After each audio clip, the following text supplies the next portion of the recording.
Shalom, selamat siang Bapak Ibu Saudara yang terkasih. Puji nama Tuhan. Mari sama-sama siang hari ini boleh sama-sama saya undang kita bangkit berdiri. Kita akan mulai ibadah kita. Mari bersama kita satu hati, kita satukan hati di dalam doa. Kami mengucap syukur terima kasih Tuhan buat siang hari ini. Kami mau datang beribadah, kami mau datang mengucap syukur Tuhan. Karena kami percaya bahwa senantiasa setiap hari kami mengalami kebaikan Tuhan. Sebab itu kami ada di tempat ini, kami mau bersama-sama datang memuji dan menyembah Engkau. Kami mau siap diberkati, kami mau siap terima kekuatan yang baru daripada Tuhan Yesus. Bersama Tuhan kami percaya bahwa Engkau Allah yang memimpin ibadah ini dari awal sampai pada akhirnya. Hanya ada di dalam pimpinan Tuhan, hanya di dalam nama Tuhan Yesus. Haleluya, kita yang percaya mari bersama katakan amin. Boleh berikan tepuk tangan yang paling meriah bagi nama Tuhan Yesus. Yuk mari bersama-sama siang hari ini saya mengajak setiap kita, mari naikkan syukur, naikkan pujian bagi nama Tuhan. Katakan langit dan bumi memuji nama Tuhan.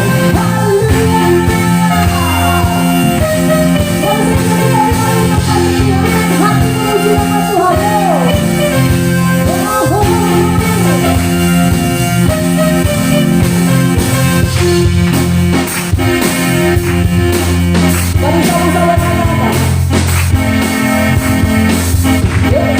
Langit dan bumi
Silakan duduk Bapak Ibu Saudara yang terkasih.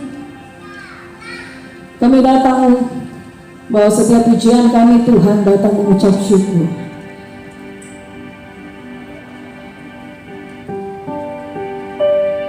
Kami mengalami kebaikan Tuhan setiap hari.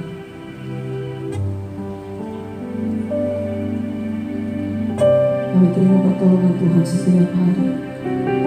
Sehingga kami ada di tempat ini Tuhan, menaikkan ucapan syukur kami, terima kasih Tuhan.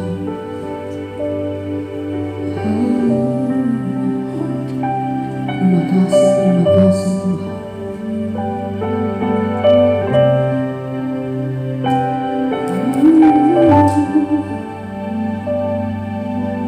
Segala puji, hormat bagimu.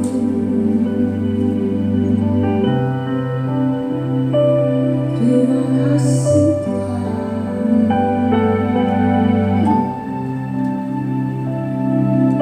Kami naikkan syukur.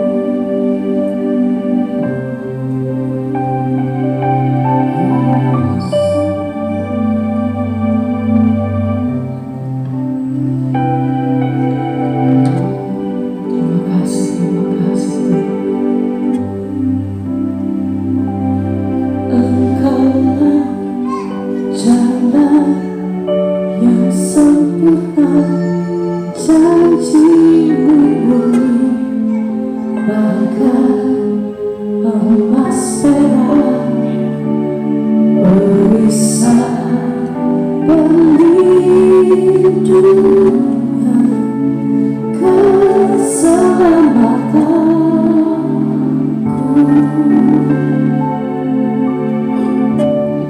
Engkaulah jalan kebenaran, dalam kasih-Mu ada kehidupan, penolong yang setia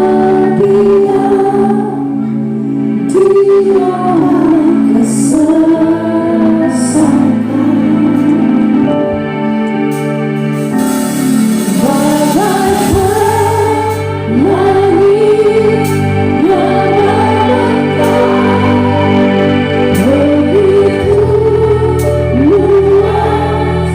Kasih Tuhan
begitu banyak kesetiaan Tuhan dalam hidup kami. Kami datang bersyukur Tuhan.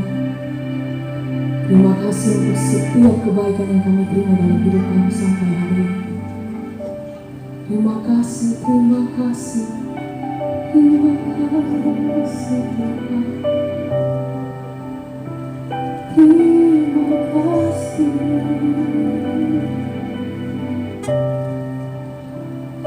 Sembah pujian syukur bagimu. Terima kasih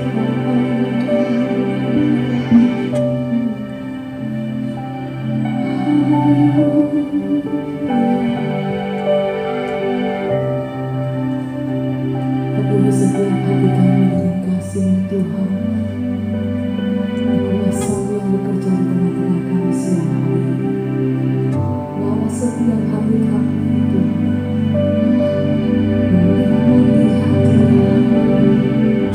Menikmati kasih.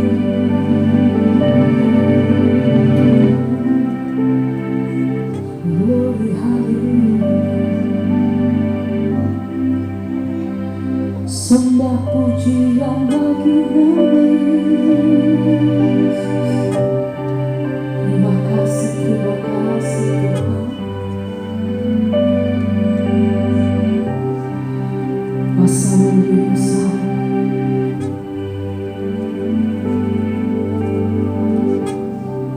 Haleluya, haleluya, haleluya.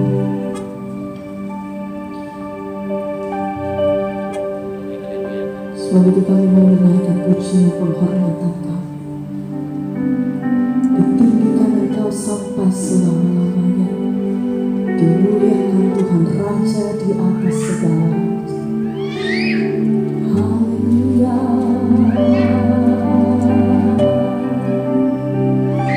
Haleluya.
bagi Yesus Raja di atas segala raja.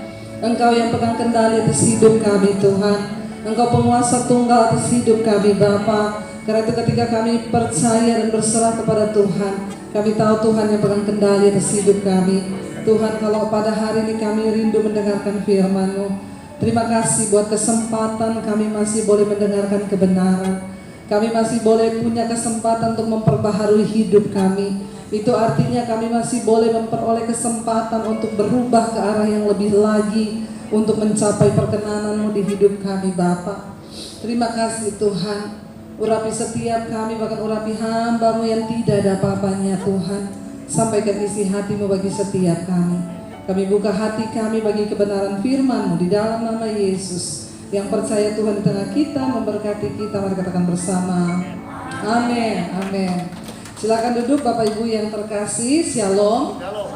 Bagaimana kabarnya hari ini? Luar biasa. Luar biasa, karena kita punya Tuhan yang luar biasa. Saya percaya ini bukan hanya hafalan dari mulut kita, tapi biarlah kita terus mau berkata kita punya Tuhan yang ajaib, makanya kita juga luar biasa. Iya, saudara masih dalam tema bagaimana membangun umat yang berintegritas, dengan tema hari ini adalah hidup saleh. Ya, kita dipanggil untuk hidup saleh, bukan hidup salah. Amin. Ya, tetapi masih banyak yang suka hidup salah, tapi di sini tidak ada, semua saleh. Ya, haleluya. Mengapa kita harus hidup di dalam kesalehan, saudara? Mari kita lihat bersama 2 Petrus pasal yang ketiga, ayat yang ke-10 dan ayat yang ke-11. 2 Petrus pasal yang ketiga ayat 10 dan ayat yang ke-11, firman Tuhan berkata, mari kita baca bersama-sama. Tetapi hari Tuhan akan tiba seperti pencuri. Pada hari itu langit akan lenyap dengan gemuruh yang dahsyat, dan unsur-unsur dunia akan hangus dalam nyala api, dan bumi dan segala yang ada di atasnya akan hilang lenyap. Jadi jika segala sesuatu ini akan hancur secara demikian, betapa suci dan salehnya kamu harus hidup. Amin. Mengapa kita dituntut untuk hidup dalam kesalehan? Ingat, karena satu saat nanti dunia ini akan berlalu. Ya, kalau kita mendengarkan dari ayat ini kita baca mengerikan. Tetapi hari Tuhan akan tiba seperti pencuri. Yang namanya pencuri kalau datang gak pernah ngomong-ngomong. Ya, yang namanya pencuri itu dia datang di saat semua lagi terlelap, tanpa persiapan. Saudara tahu ketika Tuhan datang tanpa persiapan, bagaimana saudara dan saya? Saya baru mengalami yang namanya kedatangan tanpa persiapan itu beberapa hari yang lalu. Saya di rumah lagi masak, saudara. Tiba-tiba ada yang ketok-ketok pintu, ya. Jadi saya suruh anak-anak buka tuh, sampai ketok pintu, paling juga nganterin paket, ya. Lalu suami saya buka pintu, ya, karena suami saya lagi pas ada di depan, dia buka pintu. Tiba-tiba suami saya ke dapur, "Say, apa? Itu ada orang datang mau ketemu kamu. Dia bawa kue." Ya, dan jadi ibu-ibu ya sama anaknya sama mantunya mau ketemu kamu bawa kue. Saya bilang, "Ih, aduh, ada ya orang bertamu gak ngomong-ngomong, saudara." Ya, saya tuh lagi masak, gak dandan, belum mandi. Itu tanpa persiapan banget kan. Nah, saudara bisa bayangkan kalau saudara pakai celana pendek, pakai baju rumah, bau bawang, bau tomat, ya terus suruh ketemu orang. Saya bilang sama suami saya, enggak, saya enggak mau ketemu. Tapi kasihan, mereka udah datang jauh-jauh, katanya nggak usah masuk, cuma pengen ketemu ibu di depan pagar. Aduh, haleluya. Ya kata saya bilang, saya mau bedakan juga itu nggak bisa, lagi keringetan, lagi masak, saudara. Ya kalau tunggu saya bedakan dulu lama, jadi saya keluar. Untung sekarang zamannya pakai masker. Jadi mau dandan dan tidak dandan tidak terlalu kelihatan. Aman, saudara, aman ya. Saya keluar pakai masker, saya buka pintu, saya bilang, "Aduh ibu kami penggemar ibu, minta doa, tapi gak kayak gini juga kali." Datang tanpa ngomong-ngomong, saya bilang, "Saya tidak tahu ya, hari ini saya mau bahagia atau sedih, ini kepahitan saya." Ya kenapa? Lagian datang paksa saya keluar, saudara. Maaf, ibu saya nggak bisa terima ibu di dalam rumah. Ya, kita dari depan pagar saja, dan satu syaratnya, nggak boleh minta foto. Ya, saya tadi baru habis makan di bawah, saudara ya. Makan di bawah, ya, terus ada orang datang lah, 4 orang duduk sampai meja kita, bisik-bisikan. Saya sudah tahu ini pasti pendengar mesbah doa. Bener, lagi makan datang, Ibu Dewi Basir ya? Iya, boleh minta foto? Kalau gitu bisa, karena saya lagi siap.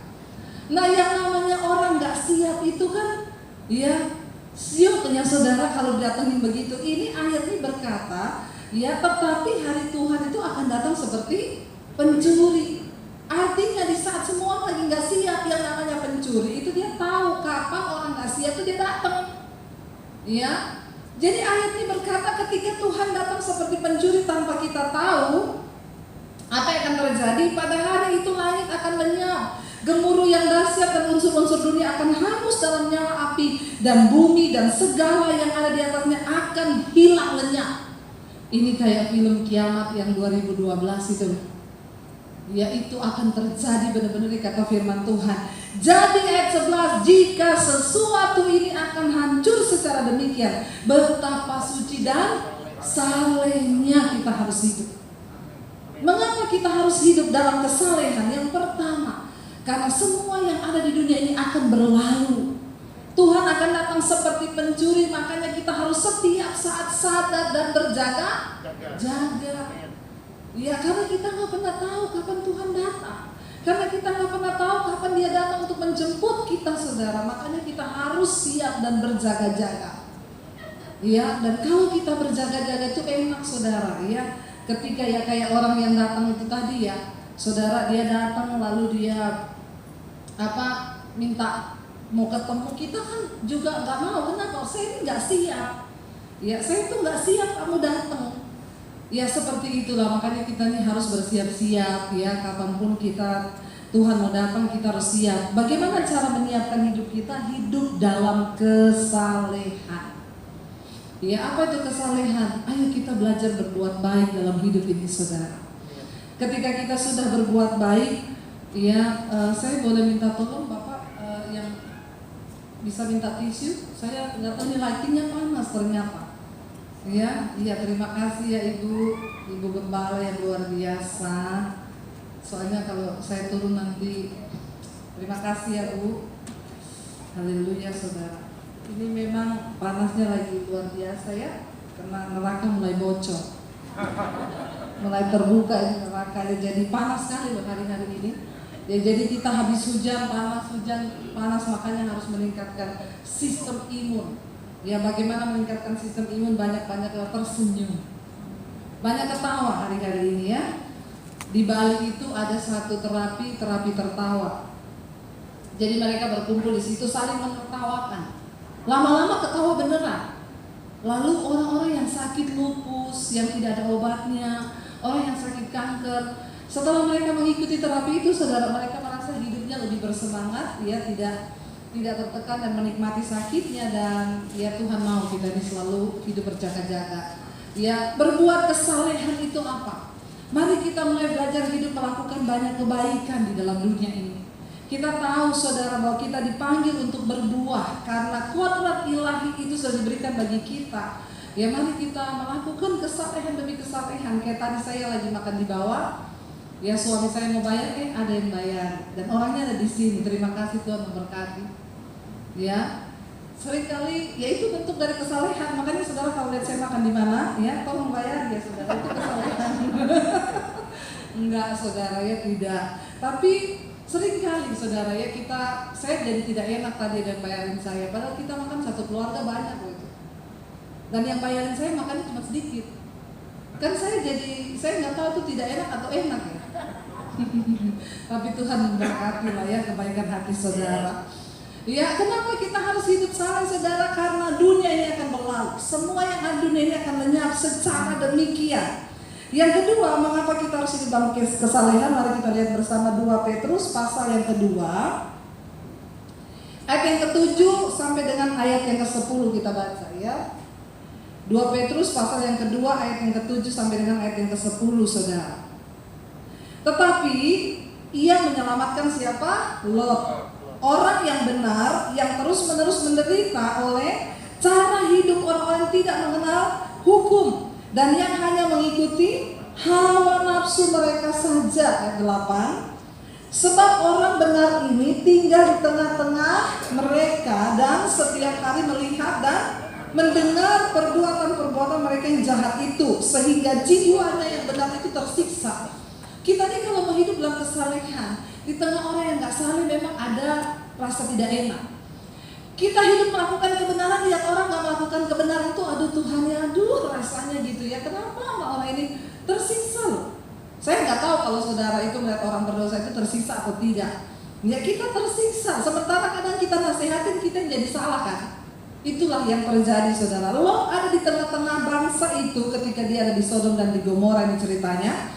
Lalu ayat yang ke-9 berkata, ya ayat ke-8 dulu. Sebab orang benar ini tinggal di tengah-tengah mereka dan setiap hari melihat mendengar perbuatan mereka yang jahat itu, sehingga jiwanya di situ dikatakan ya dia tersiksa saudara melihat mereka itu seperti itu. Ayat yang ke-9 coba kita baca saudara. Ayat yang ke-9, maka nyata di sana firman Tuhan berkata bahwa apa saudara? Bahwa Tuhan apa di sana dikatakan tahu menyelamatkan orang-orang saleh dari apa? Dari pencobaan ya. Dari pencobaan Tuhan itu tahu menyelamatkan orang-orang yang saleh ya dari pencobaan dan tahu menyimpan orang-orang jahat untuk disiksa pada hari penghakiman. Terutama di sini dikatakan mereka yang menuruti hawa nafsu dan terus ingin mencemarkan diri dan yang menghina pemerintahan Allah. Mereka begitu berani dan angkuh sehingga tidak segan-segan saudara mereka itu menghujat kemuliaan. Ingat, orang yang saleh itu akan diluputkan oleh Tuhan. Tuhan itu tahu meluputkan orang-orang yang saleh itu dari pencobaan. Tapi juga Tuhan tahu menyimpan orang-orang fasik untuk hari penghukuman. Makanya mari kita jangan bermain-main dengan hidup ini. Mari jangan bermain-main dengan dosa. Lot itu tinggal di tengah-tengah orang Sodom dan Gomora, mereka yang hidupnya itu penuh dengan dosa, kenajisan, percabulan. Ya, saya itu selalu melihat saudara ya, orang-orang yang hidupnya saleh itu anak cucunya akan dipelihara oleh Tuhan. Saya kemarin ada orang konseling sama saya, Bu, saya mau konseling Bu, mau bersaksi lah ceritanya. Saya diberkati lah, dia bilang gini-gini. Tapi benar Bu, saya ditinggal suami itu sejak saya masih umur 35 tahun. Sekarang dia sudah umur 60-an. Saya belajar hidup setia dan saleh di hadapan Tuhan. Ketika suami meninggalkan saya baru umur 35, anak saya 2 masih kecil-kecil, itu perempuan 2. Saya berjuang untuk hidup dalam kebenaran, berjuang bagi mereka berdua untuk membesarkan. Puji Tuhan Bu, sampai sekarang saya bertahan dan dia bilang anak-anak saya sekarang sudah menikah, mereka dapat jodoh orang baik-baik, takut Tuhan, mertuanya juga takut Tuhan, ya, dan mereka sudah punya anak dan sekarang juga mereka hidup berbahagia di dalam takut akan Tuhan. Saya bilang apa? Iya, karena ibu hidup di dalam kesalehan.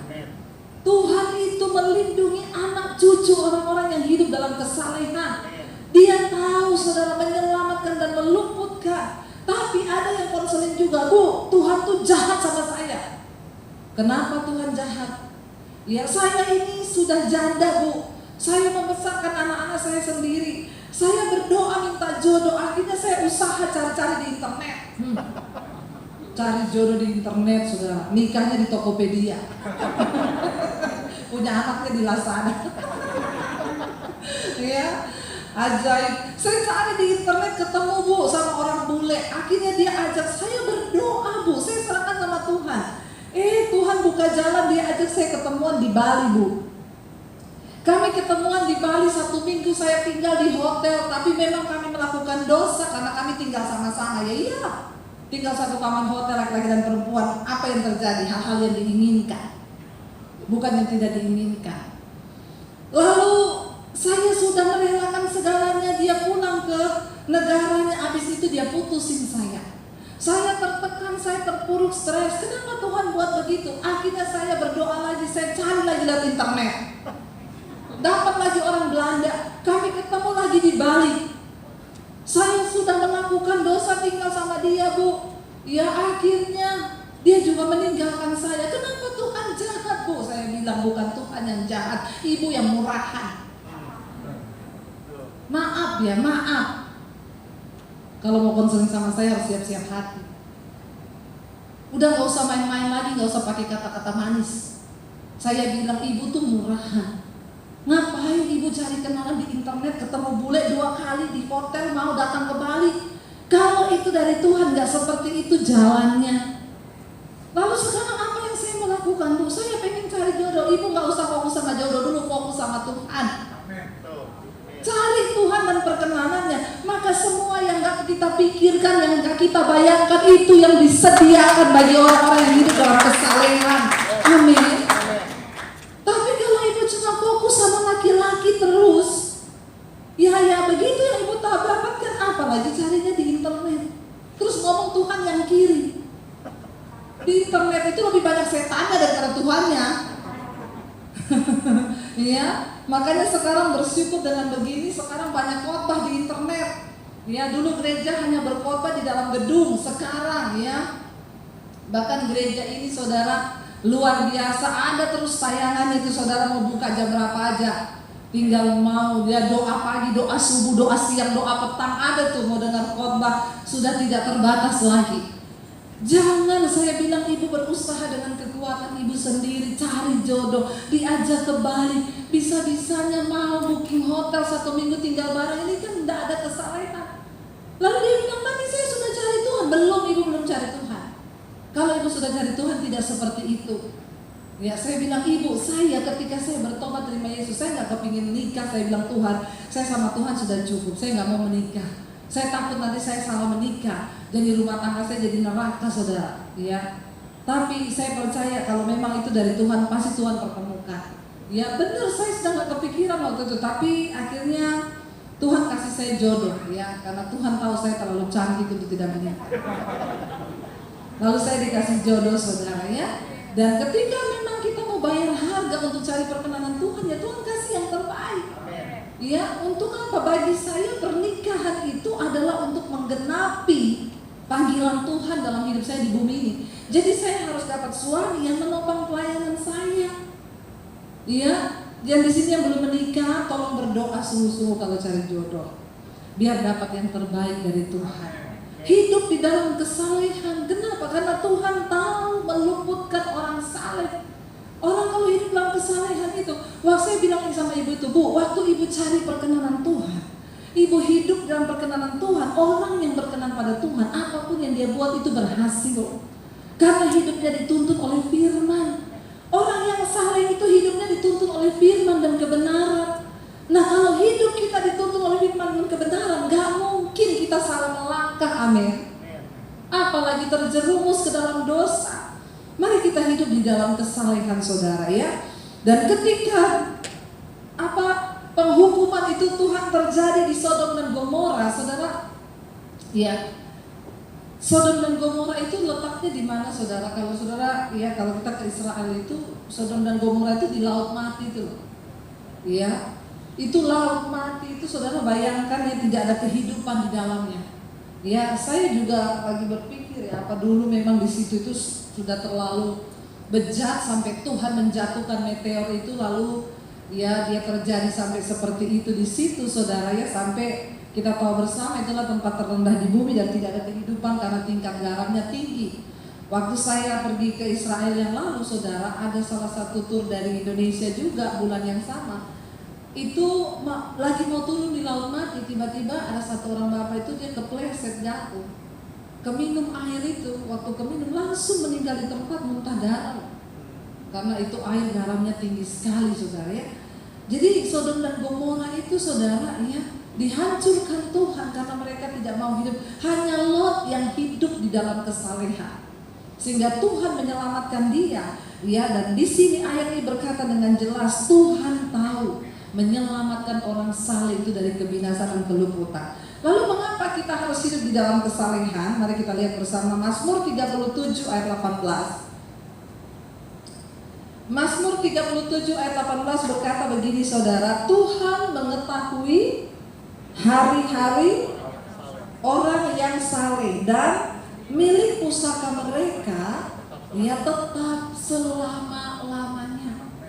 Tuhan itu ya mengetahui hari-hari orang saleh. Dia mengenal kalau hari ini engkau sedang diproses, ada dalam masalah, dalam pergumulan yang berat, engkau tidak usah bertanya lagi, duduk diam di kaki Tuhan. Kenapa ayat ini dengan jelas bilang Tuhan tahu apa yang sedang saudara alami, itu Tuhan tahu. Tuhan tahu ketika kita itu sedang ada di dalam sebuah pencobaan, dalam tekanan yang berat, Dia tahu. Bagian kita tuh hanya berserah saja, Tuhan ini hidupku, aku tahu hari ini Engkau tahu apa yang aku alami. Makanya sama Tuhan itu gak usah terlalu banyak minta, gak usah terlalu banyak ngomong. Dia tahu kok jalan hidupmu. Dia mengerti. Ayub berkata, Engkau tahu jalan hidupku Tuhan, sehingga ketika Engkau mencobai aku akan keluar seperti emas yang murni. Karena Tuhan berkata Ayub itu seorang yang saleh di mata Tuhan. Jadi ketika kita hidup dalam kesalehan, percayalah saudara, Tuhan itu tahu apa yang kau alami. Tuhan itu tahu apa yang kau rasakan.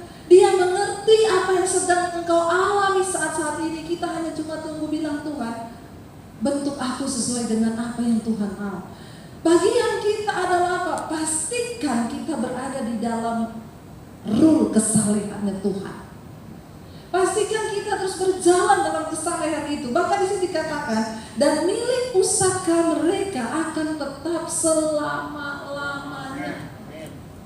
Kalau di ayat yang lain di kitab Amsal dikatakan, barang di rumah orang benar itu ya kekal untuk selama-lamanya, tetapi barang di kediaman orang fasik itu cepat hilang atau cepat rusak begitu. Ya, tapi memang saudara, dulu saya pernah punya tetangga tuh ya. Saya beli mesin cuci, dia beli mesin cuci sama. Saya beli kulkas, dia beli kulkas. Tapi yang anehnya saudara, baru jalan berapa lama itu punya dia udah rusak. Punya saya udah rusak-rusak. Saya bukan mau ngomong apa ya, tapi coba saudara cek, jangan-jangan barang-barang di rumah saudara banyak yang cepat rusak. Loh, itu Alkitab yang bilang, barang di rumah orang fasik itu cepat rusak loh. Saya tuh ganti mesin cuci, ganti kulkas bukan karena rusak, karena udah bosen. Ya kasih sama mbak pembantu, bawa aja kemana pulang atau apa ya, kirim kemana, baru saya ganti. Tapi nggak jarang yang rusak. Ini benar saudara, mari kita cek hidup kita. Alkitab berkata milik pusaka, bahkan barang yang kita punya itu dijagai Tuhan kalau kita hidup saleh. Ya, tidak terlalu banyak kerugian. Ya benar, ada orang, saya benar-benar melihat dengan mata kepala saya, itu tetangga saya, kulkas udah rusak, beli AC cepat rusak. Kenapa ya orang ini ya? Iya loh saudara. Ya, dan itu ada ayatnya, saya tidak menyiapkan sekarang ya, karena saya tadi baca ini aja ya, bahwa hari-hari orang saleh itu ya Tuhan mengenal dan milik pusaka mereka itu tetap untuk selama-lamanya. Tapi di kitab Amsal dikatakan barang-barang di rumah kediaman orang fasik itu cepat hilang dan cepat rusak. Ya, saya berdoa supaya ketika kita ini hidup dalam kesalehan, bahkan apapun yang kita miliki itu Tuhan jagai dan lindungi. Ya, bahkan dikatakan di sini milik pusaka kita itu akan tetap untuk selama-lamanya. Bahkan anak cucu kita pun dipelihara Tuhan. Ayat yang ke-19. Firman Tuhan berkata saudara, ayat yang ke-19, mereka orang saleh itu tidak akan mendapat malu pada waktu kecelakaan. Dan mereka akan menjadi apa? Kenyang pada hari-hari kelaparan. Wow gak? Wow. Kalau Alkitab yang berkata itu pasti iya. Ya, lalu mungkin kita berkata ya tidak akan mendapat malu pada waktu kecelakaan. Orang celaka masa nggak malu? Namanya juga celaka. Ya, tetapi kita tahu dan percaya bahwa di balik semua yang kita alami itu Tuhan turut bekerja mendatangkan kebaikan di dalam hidup kita. Saya pernah mengalami satu Satu hal di hidup saya yang benar-benar merasa saya itu dipermalukan, saudara. Benar-benar dipermalukan. Tapi kayaknya Tuhan harus membentuk kita untuk melewati hal-hal yang seperti itu. Dan saya percaya kita semua pasti punya cerita hidup. Dan satu hal seringkali kita diizinkan, entah karena kesalahan kita atau memang karena keadaan yang memaksa, kita tuh dipermalukan, benar-benar malu. Tapi itu juga bagian dari proses Tuhan. Saya ingat waktu itu, saudara, waktu saya masih bayar cicilan rumah saya, tiba-tiba saya nggak bisa bayar. Lalu akhirnya saya punya kredit card waktu itu beberapa dengan suami, kita gesek tunai untuk bisa bayar cicilan rumah. Karena saya pikir lebih penting rumah. Ya, jadi saya gesek tunai ke kredit card, saya tarik uang tunai, lalu saya buat bayar cicilan rumah. Karena rumah 3 bulan nggak bayar kan ditarik, saudara. Nah ketika kita gesek tuh bayar, saudara, cicilannya waktu itu 12 juta. Aduh, berat sekali bagi kami waktu itu. Saya bayar 12 juta, bulan depan belum sempat bayar, udah gesek satu lagi kan. Dan itu kan paling mengerikan kalau utang kredit card itu, bunga dijadiin pokok, nanti pokok dibungain lagi. Jadi kalau nggak siap untuk langsung bayar, mending gak usah pakai kredit card. Mengingat hari-hari kedatangan Tuhan sudah dekat. Nanti kalau pengangkatan sudah masih ada utang kredit card, kesangkut. Bener, nggak jadi diangkat, malaikat pemangkat nggak jadi. Kenapa? Masih ada utang kredit card, lunasi dulu. Ya masih cicilan nih 12 kali lagi ya. Jadi saudara, waktu itu akhirnya kita menggulung. Singkat cerita, totalnya sudah hampir 100 juta, kita nggak bisa bayar. Saya ditelepon sama debt collector, bayar itu utang ya. Saya bilang, saya kalau ada uang saya pasti bayar. Enggak, kapan? Gini, kalau enggak kami permalukan. Itu datang ke rumah teriak-teriak depan pintu pagar, saudara. Saya tetap menghadapi dengan hati yang, iya saya pasti bayar, kasih kami kesempatan. Kapan? Mereka nggak mau tahu. Bukan cuma itu, saudara tahu, mereka ambil dari Instagram saya. Itu ada gereja-gereja yang undang saya pelayanan. Itu dia telepon pengurusnya. Dia tanya, ini Ibu Debbie Basir sering khotbah di gereja ini ya? Iya. Kasih tahu sama dia ya, bayar utangnya. Saudara, kira-kira kalau saudara jadi saya, lalu pengurus itu menelpon saya dan bilang, Bu, Ibu ada utang ya di bank ini ya? Ibu bayar deh Bu. Kenapa Ibu tahu? Mereka telepon ke gereja. Ada yang datang ke gereja. Aduh, saya di situ hancur hati, merasa harga diri saya udah habis. Saya masuk di kamar, saya berlutut di kaki Tuhan, saya nangis. Saya bilang, Tuhan, saya dipermalukan Tuhan. Saya ini hamba-Mu, tapi kenapa semua keadaan jadi begini Tuhan? Terjebak, saudara. Kami gak pernah pakai kredit card untuk memuaskan. Beli sepatu, beli tas, itu bukan tipe saya. Saya gak pernah pakai tas bermerek, sepatu aja ini terus. Kalau belum rusak, belum ganti saya. Itu tipe saya, tapi saya merasa saya dipermalukan sesuatu yang kami tidak salah dalam pemakaian uang ini Tuhan. Tapi waktu saya datang di kaki Tuhan, saya nangis. Saudara tahu, Tuhan bilang, kamu malu? Kamu masih mempertahankan harga dirimu? Apa yang aku alami belum ada apa-apanya dengan yang kamu alami.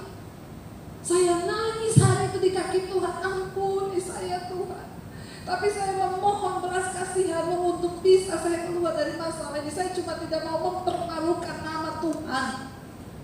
Saudara, ketika kita ini sudah beres di hadapan Tuhan, kesalehan kita teruji dan terbukti, tiba-tiba ada seorang ibu yang telepon saya, Bu Debbie, saya pengen ketemu sama Ibu. Tiba-tiba Tuhan menggerakkan saya, Bu. Ya, dan hari itu singkat cerita dia berkati saya 100 juta, saudara. Itu saya nggak pernah minta, saya nggak pernah ngomong. Dan tiba-tiba saya lunasi, saudara. Ya, dan setelah itu saya baru merasakan itu yang namanya pengalaman dipermalukan. Dipermalukan, tapi sekali lagi Tuhan berkata, ya, engkau tidak mendapat malu. Aku hanya mengizinkan sampai harga dirimu itu diremuk, dihancurkan. Sehingga saya sudah pernah merasakan malu yang sehebat itu.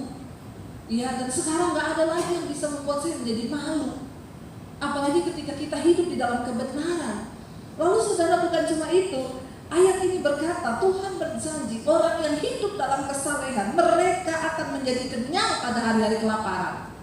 Tuhan tidak pernah berdusta dengan janjinya. Coba saudara buktikan. Sekarang saya lagi menikmati yang namanya Tuhan memberkati hidup saya. Dan saya kenyang di masa-masa kelaparan itu. Sekarang saya mau bersaksi di depan saudara. Saudara, sekarang bank semua telepon, Bu, kami mau tawarin ibu kredit card. Ibu kan sudah punya satu, mau kasih tambahan. Limitnya beda, Bu, bisa sampai 80 juta. Tidak, terima kasih. Ya, kenapa ibu nggak mau? Saya nggak mau. Bu, ini nanti kalau ibu belanja dapat promo-promo loh. Kadang kami lagi diskon 50%. Enggak. Ibu kenapa sih nggak mau? Udah mau kiamat. Ya, saya nggak mau lagi kayak begitu. Sudah. Dan saya benar-benar mengalami tahun-tahun ini yang namanya keuangan kami benar-benar dibebaskan Tuhan. Kami menikmati apa yang namanya ini yang Tuhan bilang. Ayo saudara, makanya kenapa saya bersaksi kepada saudara? Karena janji Tuhan itu harus digenapi dalam hidup kita. Mari kita hidup di dalam kesalehan. Tidak pernah rugi saudara memilih untuk hidup menjadi orang yang saleh. Orang yang rajin melakukan kebenaran, orang yang rajin berbuat kebaikan bagi orang lain. Pada waktunya nanti satu saat ketika Tuhan melihat engkau benar-benar sudah lulus dari ujian. Saya selalu memberikan gambaran orang mencari perkenanan Tuhan itu saudara. Itu kayak roket kalau dilepas keluar angkasa. Waktu dia menembusi atmosfer bumi, gaya gravitasi bumi itu dia harus menggunakan benar-benar power yang ekstra. Tapi ketika dia sudah lolos tembus, menembusi gaya gravitasi bumi, dia udah gak butuh power lagi. Cuma tinggal melayang, mengorbit dan menjalankan tugasnya. Saya mau bilang kepada saudara, untuk hidup dalam kesalehan mengejar perkenanan Tuhan itu tidak mudah. Seringkali rasanya mau mati Tuhan. Hidup dalam kebenaran itu rasanya sulit. Sampai pernah beberapa kali suami saya itu pemain piano. Waktu kami benar-benar gak punya susu anak habis, teman-teman pemain musiknya udah main di kafe. Beberapa teman datang nawarin suami saya, ayo Pak, daripada nganggur bengong, main di kafe, lumayan sekali main. Bukan cuma beli susu anak, biar bisa buat nyicil mobil. Tapi suami saya punya komitmen, enggak. Tangan saya ini hanya untuk melayani Tuhan. Itu mungkin saudara memang secara logika gak bisa diterima. Saya juga berpikir, tapi suami saya bilang, aku gak bisa, saya suruh main ngiringi lagu sekuler tuh gak bisa. Jiwa aku ini berteriak. Tapi ketika kita Tuhan lihat saudara kesalehanmu itu teruji, ya kami terus bawa kepada Tuhan, kita terus bawa Tuhan. Sampai beberapa kali pengen lari dari panggilan, pengen cari kerja di dunia sekuler. Karena ada memang orang yang terpanggil saudara tidak full time ya, maksudnya full time untuk melayani Tuhan. Tapi ada orang-orang yang memang dikhususkan Tuhan. Kalau saya merasa saya memang dikhususkan Tuhan untuk melayani. Tapi ketika menghadapi hidup yang sulit, pengen kami lari saudara. Tapi tetap enggak Tuhan. Seberat apapun kami berjuang hidup dalam kesalehan ini, kami mau tetap berjuang Tuhan. Ya sampai saya pernah ngomong ke suami, sampai kapan kita menderita begini terus ya, melakukan firman dan kebenaran. Tuhan bilang, sampai tiba waktunya firman itu akan digenapi dalam hidup. Saudara jangan pernah berhenti menjadi orang yang saleh. Ya, sekalipun mungkin kadang-kadang kita berbuat baik sama orang itu balasnya jahat. Lalu kita pengen berhenti melakukan kesalehan kepada dia. Saya berapa kali begitu, Tuhan tegur, kamu melakukan kebaikan dan kesalahan kepada dia bukan karena dia balas kamu baik, tapi karena kamu melakukan hukum. Tetap karena kenapa? Upah kita tetap di hadapan Tuhan. Manusia bisa berubah, tapi Tuhan tidak pernah berubah. Mari kita bangkit berdiri bersama. Terima kasih Bapa. Kami tahu dan percaya Engkau Tuhan yang tidak pernah berubah.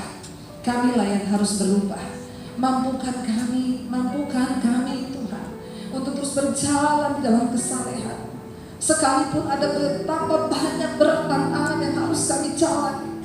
Satu yang kami rindu, kami boleh tetap berjalan di dalam firman dan kebenaran. Jadikan kami orang-orang yang hidup dalam kesalehan. Karena orang-orang yang saleh, jalan-jalan hidup mereka dikenal oleh Tuhan.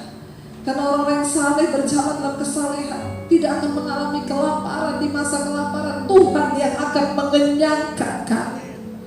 Terima kasih buat semua janji firman. Kami percaya itu semua tergenapi dalam hidup kami, Bapa. Hamba berdoa buat setiap anak-anakmu hari ini. Berapa banyak saudara yang mau sungguh-sungguh hidup dalam kesalehan, mari angkat tanganmu, saya akan berdoa buat saudara. Bapa, Kau melihat setiap tangan yang terangkat. Mampukan anak-anakmu Tuhan ketika mereka mau mengambil keputusan untuk berjalan hidup dalam kesalehan. Hamba percaya Tuhanlah yang akan memampukan. Dan ketika mereka mau untuk terus berjalan dalam kesalehan itu, maka janji firman-Mu, keluputan, bahkan pemeliharaan, bahkan kekenyangan di dalam berkat-berkat-Mu akan Engkau nyatakan dalam kehidupan setiap mereka, Bapa. Terima kasih Tuhan, segala pujian, hormat, kemuliaan hanya bagi Engkau. Di dalam nama Tuhan Yesus Kristus kami sudah berdoa dan kami bersyukur. Yang percaya diberkati Tuhan akan bersama. Amin. Amin. Silakan duduk saudara. Puji Tuhan Bapak Ibu Saudara terkasih, siang hari ini kita sudah diberkati firman Tuhan. Terima kasih untuk hambanya Pastor Debbie Bashir. Tuhan Yesus memberkati. Mari bersama-sama kita akan siapkan setiap persembahan kita. Namun terlebih dahulu ada beberapa informasi yang mau saya sampaikan, bahwa minggu depan tanggal 7 Maret ibadah kita, karena ruangan ini akan digunakan, jadi minggu depan ibadah jam 1, 3, dan 5-nya dipindahkan ke apartemen Robinson di Jembatan 2. Saudara bisa mengikuti ibadah di apartemen Robinson, namun hanya untuk tanggal 7 saja, jadi ibadah tidak ada di tempat ini. Nanti setelahnya tanggal 14 ibadah berjalan normal seperti biasa. Baik, itu saja. Mari sama-sama kita siapkan setiap persembahan kita berdoa. Kami mengucap syukur, terima kasih Tuhan, bahwa hari ini kami sudah diberkati melalui firman-Mu. Kembali kami dikuatkan, kami terima sesuatu yang baru kembali dari Tuhan, sukacita yang baru, kekuatan yang baru daripada Tuhan. Tiba saatnya kami memberikan setiap persembahan kami. Tuhan, terima kasih untuk setiap berkat yang kami terima sepanjang hari-hari kami. Dan saatnya kami memberikan setiap persembahan kami memberi yang terbaik hanya di dalam nama Tuhan Yesus. Haleluya. Amin.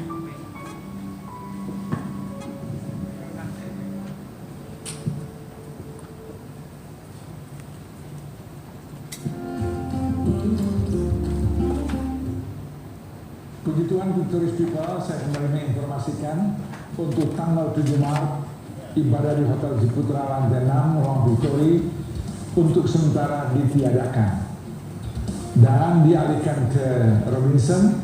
Ibadah di Robinson jam 9, jam 11, jam 1, jam 3, dan jam 5 disertai live streaming. Ibadah tetap muka disertai live streaming di Robinson. Dan tanggal 14 Maret kembali sebagaimana biasa di Hotel Ciputra lantai 6 Ruang Victory. Tetap pegang teguh protokol COVID-19. Tuhan Yesus memberkati.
firman Tuhan. Saya undang kita bangkit berdiri, kita akan tutup ibadah kita siang hari ini.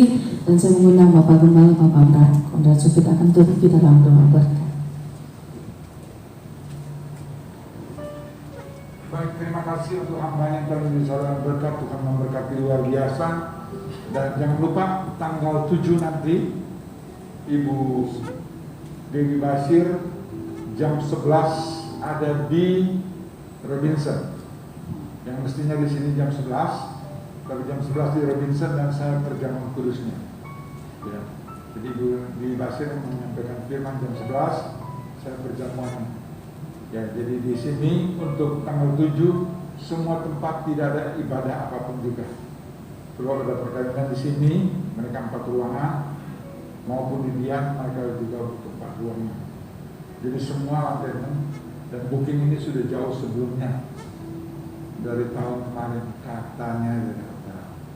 Dan itu udah buat tanggal 7 tidak ada, tapi kembali tanggal 14 kita ibadah seperti biasa. Ya. Kita tetap ada di ruangan ini tanggal 14 dan seterusnya. Jadi itu saja informasinya.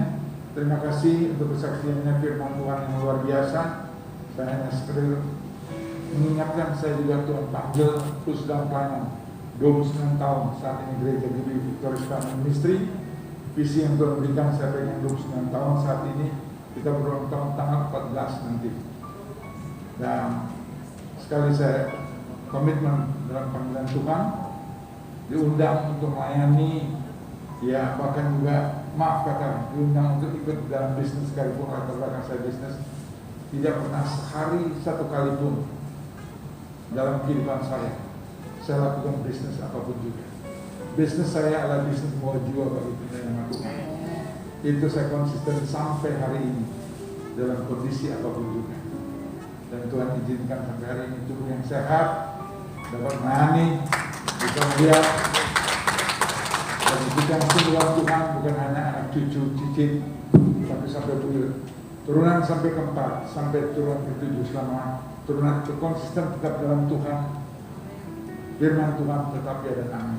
Ini yang saya alami sebagai hamba Tuhan, dan cucunya lumayan 23, masih terus bertambah, cicitnya juga sudah ada, dan saya bisa melihat nanti sampai buyut. Umur tua-tua amat baru jalan 75, tapi saat saya datang 57.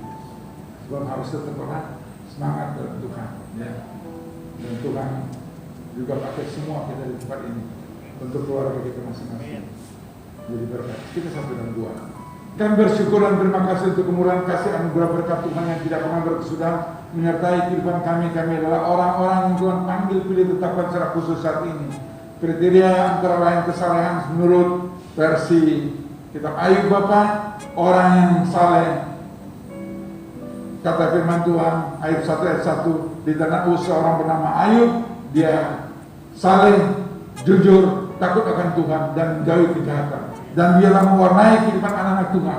Mereka hidup saleh, mereka hidup jujur, takut akan Tuhan dan menjauhi kejahatan. Dan biarlah Tuhan memakai kami dengan khairan luar biasa jaya. Melalui hidup kami nama Tuhan dipermuliakan, diagungkan, ditinggikan. Bahkan melalui hidup anak-anak kekasih Tuhan, rekan sekerja Tuhan, hamba berdoa dan minta dalam nama Yesus menjelang kedatangan waktu yang sudah begitu dekat. Pakai kami Tuhan untuk memenangkan jiwa, setidak-tidaknya keluarga besar kami Bapa. Oh Tuhan, komunitas di mana Tuhan titipkan kami berada, bahkan jiwa-jiwa yang Tuhan peruntukkan Tuhan untuk kemuliaan nama-Mu melalui kehidupan kami Bapa. Jadikan kami surat yang terbuka yang dapat dibaca oleh semua orang. 2 Korintus 3 ayat 2 dan 3. Oh Tuhan, sebab firman Tuhan bukan hanya sekedar ada di Alkitab seorang saya, tapi firman itu yang Anda dan saya materaikan dan Anda aplikasikan dalam kehidupan kita. Kita menjadi pelaku firman Tuhan yang baik. Terima kasih Bapak, Engkau baik, sungguh baik, amat baik. Engkau pakai hamba-Mu dengan khairan luar biasa ajaib, dan Engkau menyertai hidupnya, keluarganya, masa depannya. Dia bukan hanya melihat sampai anak cucu cicit Tuhan, bahkan sampai buyut diberkati. Karena mereka Tuhan yang Engkau telah persatukan sebagai suami istri. Komitmen mereka pegang teguh. Sekali Engkau panggil mereka dalam keadaan kondisi apapun juga, mereka tidak keluar dari konteks panggilan Tuhan. Dan apa yang mereka persembahkan lakukan bagi kemuliaan nama-Mu, Engkau balas dengan heran luar biasa ajaib. bukakan pintu tingkap di surga, memberkati kekasih anak-anak Tuhan yang hidup saleh, jujur, takut akan Tuhan dan menjauhi kejahatan. Terima kasih Bapa, Engkau baik, sungguh baik, amat baik, teramat baik. Kekasih yang dikasih dan berkat Tuhan, angkatlah kedua tanganmu, arahkan hati dan pikiranmu kepada Tuhan Yesus Kristus. Kembalilah masing-masing dan menerima berkat, rahmat, anugerah, damai sejahtera, sukacita dari Bapa di surga, kasih karunia yang sempurna melimpah dalam nama Tuhan Yesus Kristus, dalam persekutuan Roh Kudus yang menuntun, memimpin, menyertai dan mengurapi kekasih Tuhan dari saat ini sampai Kristus Yesus datang. Berjumpa kekasih Tuhan di awan dunia. Kita umat yang diberkati Tuhan, katakan bersama amin. Sekali lagi saya berterima kasih bersama Ibu atas pemberian lukisan yang luar biasa. Banyak orang kagum, tanda semua. Ini dari hambanya. Berapa? Saya bilang tidak ada apapun. Jadi beliau berikan dengan penuh sukacita. Tuhan balas dengan kata luar biasa. Tuhan berkati.